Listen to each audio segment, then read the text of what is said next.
সাথে সাথে আমার নেকাব দিয়ে আমার চেহারা ডাকনা দিয়ে দিলাম। আল্লাহু আকবার।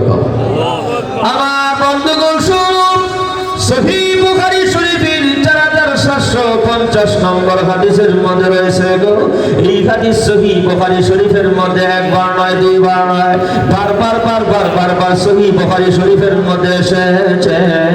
আম্মা জান হযরত আয়েশা সিদ্দিকা রাদিয়াল্লাহু আনহা বলেন, ওই ঘটনার মধ্যে যখন সাফওয়ান ইবনে মুআত্তাল রাত্রিবেলা যখন আমার সামনে যখন একটু দূরে যখন আসলো, আমাকে দেখি যখন ইন্না লিল্লাহি ওয়া ইন্না ইলাইহি রাজিউন পড়লো, আমি পর পুরুষের আওয়াজ শোনা মাত্র, আমি একজন পর পুরুষের আওয়াজ শোনা মাত্র আমফাহাম্মাতু ওয়াজহি বিজিলবাবি, আমার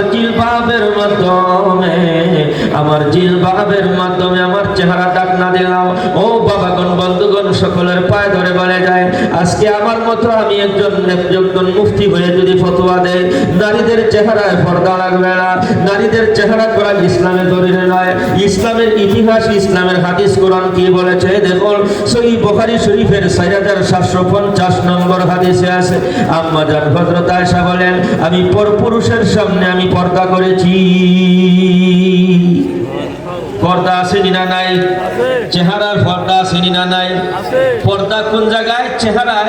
চেহারার মধ্যে পর্দা আছে। 3 নম্বর দলিল হলো সহিহ বুখারী শরীফের 4750 নম্বর হাদিস। এটা বাদ দিয়ে শরীয়ত না, এটা সহ শরীয়ত। সহিহ বুখারী শরীফের 4750 নম্বর হাদিস বাদ দিয়ে শরীয়ত হয় না, এটা সহই শরীয়ত। এটা যদি সহ শরীয়ত হয় তাহলে যত বড় মৌলবী হোক না কেন, সহিহ বুখারী শরীফের 4750 নম্বর হাদিসের বিরুদ্ধে ফতোয়া দেওয়া যাবে না, যাবে না, যাবে না, যাবে না। আওয়াজ তুলে বলেন ঠিক না ঠিক? অতএব নারীদের চেহারা পর্দা। আওয়াজ আওয়াজ। নবীর যুগ থেকে এই পর্যন্ত নারীদের চেহারা পর্দা হয়ে আসতেছে। এই ফতোয়া সহিহ বুখারী শরীফের নয়, এই ফতোয়া আল কোরআনের নয়। নারীদের চেহারা পর্দা নয়, এটা কোরআনের আয়াত বিরোধী। নারীদের চেহারা পর্দা নয়, সহিহ বুখারী শরীফের 4750 নং হাদিসের বিরোধী।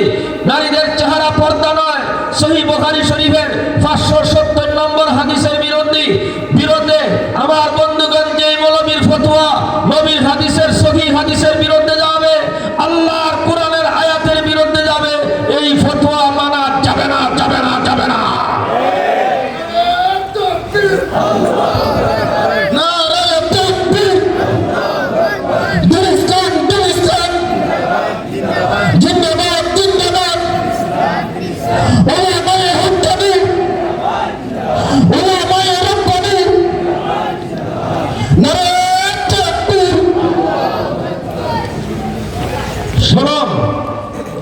যদি কেউ রাজি হন, আমি দুনিয়ার মধ্যে সবচেয়ে জন্মের পর থেকে সবচেয়ে বেশি খুশি হব।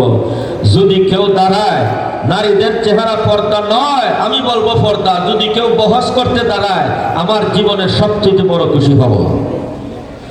আমি উন্মুক্ত চ্যালেঞ্জ এখান থেকে মদিনা শরীফ পর্যন্ত। আমি কথা বলবো কেন? কোরআনে কথা বলবে। আওয়াজ তুলে বলুন ঠিক না ঠিক?